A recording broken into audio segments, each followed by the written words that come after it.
சில சமயம் குழந்தைங்க பண்ற சில விஷயங்கள் நம்மள ரொம்பவே குழப்பலாம். அதுல ஒண்ண பத்தி தான் இப்போ பார்க்க போறோம். வாங்க. இந்த மாதிரி வார்த்தைகள உங்க குழந்தைகிட்ட இருந்து யாரையாவது கேட்டிருக்கீங்களா? இத கேட்டதும் நமக்கு கோபம் வரலாம். இது திமிர்னு கூட தோணலாம். ஆனா உண்மையில அது இல்ல. அப்போ விஷயம் இதுதான். இது திமிர் கிடையாது. இது ஒரு விதமான உணர்ச்சி பூர்வமான சிக்னல். குறிப்பா ஆட்டிசம் அல்லது ஏடிஹெச்டி இருக்கிற குழந்தைங்க கிட்ட இந்த மாதிரி உணர்ச்சி சவால்கள நம்ம பார்க்கலாம். இத ஆடிட்டரி டிஃபென்சிவ்னஸ்னு சொல்றாங்க. சிம்பிளா சொல்லா சத்தத்திலிருந்து தங்கள காப்பாத்திக்கிற ஒரு நிலை. அதாவது அவங்களுக்கு பலவிதமான சத்தங்கள் எல்லாம் ஒண்ணா சேர்ந்து ஒரு மாதிரி ஒரே குழப்பமான இரைச்சலா கேட்கும்.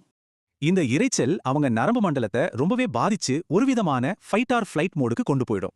அதனால அவங்க பேசாதீங்கன்னு சொல்றது உங்கள காயப்படுத்த இல்ல. தங்கள தாங்கள காப்பாத்திக்கலாம். சரி, இந்த மாதிரி ஒரு நிலைமையில நாம அவங்களுக்கு எப்படி உதவலாம்? வாங்க பார்க்கலாம். முதல்ல சுத்தி இருக்கிற சத்தத்தை குறைக்க சில வழிகள் இருக்கு. சத்தத்தை குறைக்கிறது மட்டும் இல்லாம அவங்க நரம்பு மண்டலத்தை அமைதிப்படுத்தவும் சில வழிகள் இருக்கு. வெளிய போக முடியாத சூழலா? அப்போ இந்த சின்ன சின்ன விஷயங்கள் அவங்களுக்கு ரொம்ப உதவியா இருக்கும். இது மட்டும் இல்ல, சில சமூக அழுத்தங்களை நாம குறைச்சாலே அவங்க சுமை இன்னும் குறையும்.